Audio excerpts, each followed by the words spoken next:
Hey guys, welcome to another movie review. Today I'm going to be talking about a film that a lot of people, specifically who like giant monster movies, have really been looking forward to in a while, and that's Godzilla vs. Kong. Even though we've had another film way, way, way long ago, several decades ago, just called King Kong vs. Godzilla, um, this Godzilla vs. Kong film is basically set up through three other quote unquote monsterverse movies. The 2014 Godzilla reboot, Kong Skull Island, Godzilla King of the Monsters, and now this movie. So this movie essentially set up basically a universe that Godzilla and King Kong lived in, and kind of what they were doing before this started, and kind of how they eventually came to face off against each other for this movie. Um, so this film had a lot of anticipation going into it. I myself have always been a big Godzilla and King Kong fan, so I've been kind of always anticipating what exactly they were going to do with this movie. Um, it's been in production for a while. The pandemic definitely pushed it back a couple times, release date wise.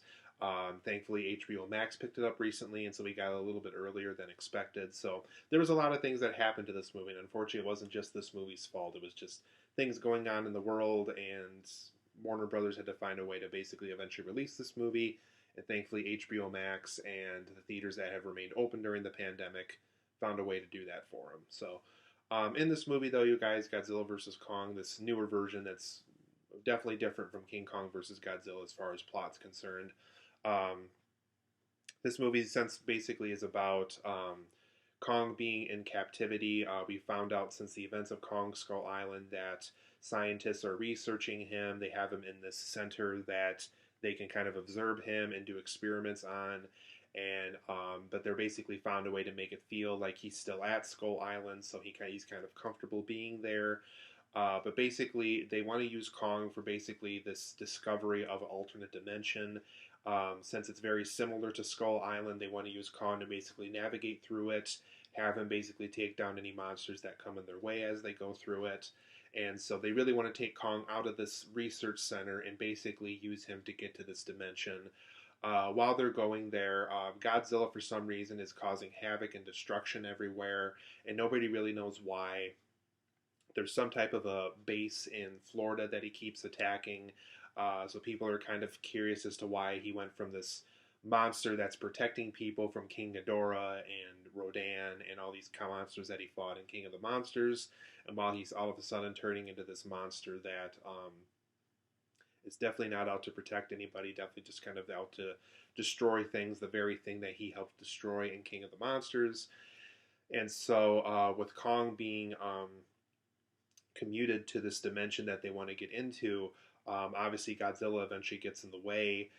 This eventually starts a face-off between Kong and Godzilla, which kind of holds off for a little while the Kong discovers the dimension with these people that are running this research center.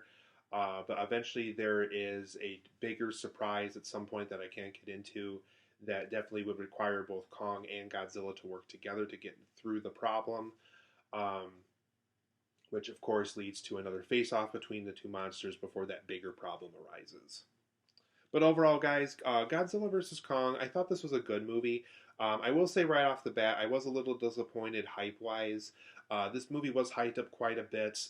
Just the fact that there was three films leading up to this movie to kind of get you excited for it. Um, I thought those earlier films were better than this movie, so it is one of those unfortunate situations where the films that kind of were supposed to get us excited for this film turned out to be better films than this movie. Not to say I hated Godzilla vs. Kong. There's certainly good things in it. Um, I liked the movie overall. I wouldn't say I hated the movie, and I would even say it's better than an okay movie. It's a good movie. It's a good movie. It gave me what I wanted essentially. But there's things about it that I'll get into in my positives and negatives that I thought the film could have done a better job with. Um, Once again, too, I know this is not supposed to be a character study kind of a movie, but once again, kind of like Godzilla King of the Monsters and Kong Skull Island, um, the character development wasn't anything special, unfortunately. Though I really wasn't expecting character development in a Godzilla versus Kong movie necessarily, it really is pushed to the side as much as it can be in this movie, and as a result, it's basically just a film that really focuses on visuals and really doesn't care about human characters or anything like that. So there's just things like that in Godzilla versus Kong where I liked what they made, but at the same time, I felt like there was just tons of things that are just extremely lazy about it that I'll make sure to cover with my negatives here in a minute too. So, for my positives and negatives of Godzilla versus Kong, for one of my bigger positives of this movie is the visual effects are really good in this movie. I guess to kind of give you an example, like when Kong is on a ship and they're trying to commute him to this dimension. Um, his fur waves in the wind, and his eyes look like real living gorilla eyes and things like that. And then when they have close-ups on Godzilla, obviously you can see like all the scales on him, and his there's a lot of detail in his claws and things like that. Um, there's also good visuals in the sense that you get the impression that like there's these army tanks and things that could benefit or not benefit like the monsters in battle and things like that. So like the visual effects really made you believe that you were looking at something real most of the time when they were probably filming it on a green screen for some of these scenes. So visual effects wise, it was very stunning, very good. You can tell they put a lot of work into the visual effects in this movie. I also thought the musical score to this film was very appropriate. Whenever Godzilla shows up, they actually do use the classic Godzilla theme song from the really old Godzilla movies. So rather than kind of just using a new score, making a new score for Godzilla again, they did go back to kind of the original classic score for Godzilla. And with Kong, obviously they kind of had very appropriate musical score things for Kong. One thing they did with Kong too that I wasn't expecting is on some of the goofier moments with him, specifically near the beginning, like when he's getting ready in the morning and things like that. They definitely go with the kind of a goofier song choices for those. So um, I just thought the musical score was very well handled in this movie. I don't know who specifically did the score for the film, but they did a good job. They definitely made sure that all the moments that are happening, the music lines up with and things like that. So musical score wise, they did a great job once again. There's also some earlier tie-ins to those earlier MonsterVerse movies, whether it is that first Godzilla movie or whether it is something that happened in Kong Skull Island that shows up here again. Specifically, these creatures that were in Skull Island make an appearance in this movie again. Um, whether it's the monsters that he fought in King of the Monsters or just some human characters we interacted with in King of the Monsters showing up here again. There is a lot of cool little tie-ins that they did here in this movie that really made this film feel like it was connected to those earlier films. That being said, though, there is something in my negatives I have to bring up about that, though, related. But it was cool to see the tie-ins when they are effective here in the movie. And for the most part, if you're here for this movie to see Godzilla and Kong fight in the movie, the battle moments between Godzilla and Kong are very effective here. You definitely get your money's worth. It really is pretty cool to see these two monsters kind of just duke it out on the screen. So as far as that's concerned, that element of the movie was really good. Another a really effective element of the movie that worked story-wise here in this film is there's this little girl that's connected to Skull Island that basically could communicate with Kong via sign language, and it really is effective in this movie. It really is kind of the heart of the movie. There's even a part of the film that she's basically trying to help Kong kind of speak from the heart and make a realization from the heart, and it really is kind of the heart and soul of this movie as far as what these two monsters should be, kind of where they go after this movie's over with, and kind of how this little girl had a big role in that. So I thought the aspect of the little girl from Skull Island having a story element in and of itself in this film I thought was pretty effective. There's also a little conspiracy group that kind of has a little subplot in this movie, and I really liked it actually. I thought I was going to hate it at first. Millie Bobby Brown's character from King of the Monsters has a role in that group. There's a new character played by the kid from Deadpool 2, and Brian Tyree Henry from Joker and the Child's Play remake has a role here that I actually really like too, where he does this like little conspiracy podcast thing while he's kind of working at this factory on the side. And so the three of them are kind of this conspiracy group, and they have to try to uncover something throughout the movie.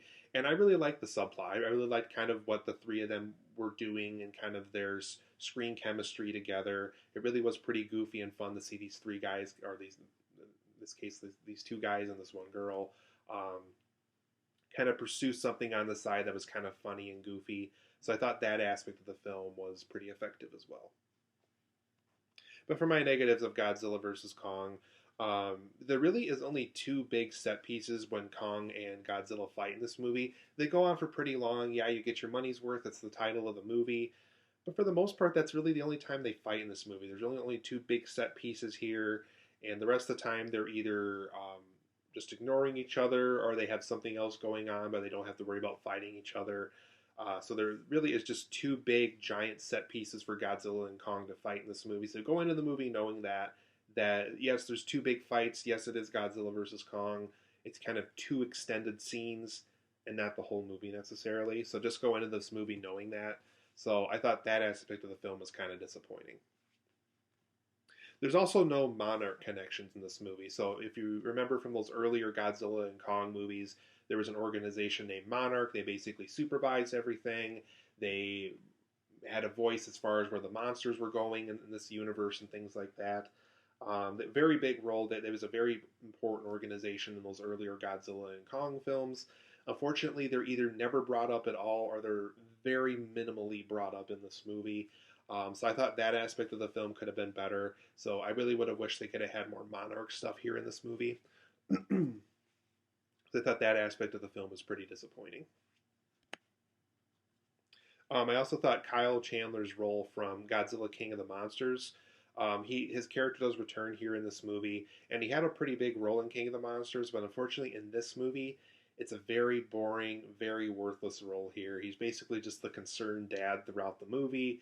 He really doesn't get anything to do here, unfortunately, and that's really too bad. After in King of the Monsters, he had a lot to do, and he was probably one of the more interesting human characters in King of the Monsters. So unfortunately, Kyle Chandler's role in this movie is very boring and kind of worthless, and I really wish he was given more to do after what he was able to do in King of the Monsters. So that aspect of the film really disappointed me too. There's also just very minimal story here. Besides what I brought up earlier in the plot, that's really as much as a plot as can be conceived and recognized in this movie. So very minimal plot, unfortunately. And that really is too bad after all this wait and anticipation for a Godzilla vs. Kong film. I also just thought the overall alternate dimension stuff that they do with Kong here in this movie, as far as the subplot goes, was just kind of boring, and I just kind of wish they went with something else. Whether it was just getting Kong back to Skull Island after just researching him all these years, or just finding something different with him. I just thought the whole alternate dimension thing was just kind of unusual and just kind of uncalled for and just, I don't know, not very interesting. So it was just kind of a boring subplot overall. So I thought that aspect of the film could have been better as well. So Godzilla vs. Kong, I would give it an 8 out of 10. I think it's a good movie. I think there's good things about it and things to be enjoyed about it. But there's just a lot of things going in that really don't benefit the movie very much. I do think the film is a little overhyped, unfortunately. I thought those earlier films with Godzilla and Kong were better. Yeah, and I just feel like the overall 2014 Godzilla film was the best story-wise, monster-wise, and action-wise as far as all these movies were concerned. So 8 out of 10 for me. Godzilla vs. Kong is a good film. It's just a very flawed film, unfortunately. So it's just a very moderate recommendation for me. If you like Godzilla and Kong, it's not the worst thing you could watch, but at the same time, it's not this amazing film that I was hoping it was going to be. So 8 out of 10, good, but not great, unfortunately.